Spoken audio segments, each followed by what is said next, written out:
haddaan xubnaheennaas ilaahay ku caabudno ku adeecno adduunyadan sidaan doonnaa ilaahay noo yeeli galabtaan sheegaaye kitaabka imaam ibn al-Jawzi rahimahullah uu leeyahay sifatu safwa dasa cajiibu ku sheegay Abdulwaahid bin Zayd nin la oran jiray nin saalix oo caabido reemaka ayuha habeenada kamida sidoo u ducaysanayo oo alla baryayay ayuu ilaahayow wuxuu ilaahayow gabdhaha muuminaadka ee aniga ma aragtaan adduunyada aad aakhirada jannada igu tala gashay hadday adduunka joogaan ilaahu itusbu yiri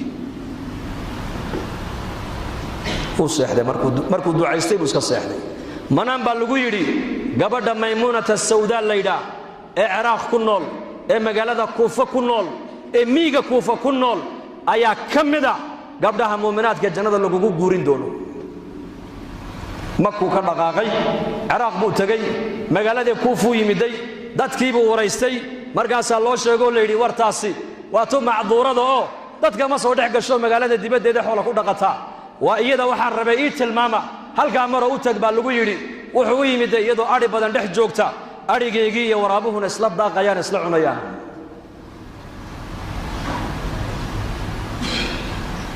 markaasay jubbad suufa ayay markaa huwanta salaad bay tukataa 800 maanu malan kitaabka inaan ka arko subaxdoo kaliya 800 oo rakacay tukataa way ka baxda way tukataa way xirataa way tukataa markaa bay dareentay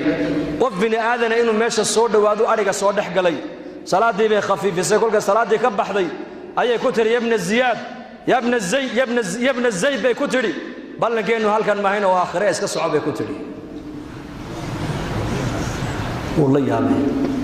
magaciisina way sheegtay muraadku u socdana way sheegtay arigeegina uu eegaayo waraabihiba iska dhex socdo oo la cabayo oo la daaqayo oo dhex jooga wuxuu ina Zaydina nahay oo arinka u socda ayaa ku sheegay waxay tiri xadiiskii nabiga maadin lowday inna al-arwah junudun mujannada fama ta'arafa minha i'talafa wama tanakara minha ikhtalafa xadiiska nabi maxamed uu yiri arwaahda bini aadanku waa askar ilaahay oo isku xidhan weeyaan caalam al-arwah baan wada joogaynay labadii ruux ee halka sare isku taqaanay adduunkana waa isgarano waa isurino waa isfahmi hadday halka isku soo diidayna adduunyadana waa isdiidiye arwaaxdina istaqaanay salaama bay ka tiri ballankeenu waa aakhiro su'aalka lama ku weydiiyay weydii bay ku tiri hadalkana soo gaabi arigaagan waraabuhu ka cuni maaya maxaad ku akhriday buri bal ii sheeg waxay tiri hal yaabin anigu ilaaha khaliqa rabbigay xiriirkii naga dhaxeeyay baan adkaystoon hagaajistay labada xiriirkii ka dhaxeeyana ilaahay ba hagaajiyay tiri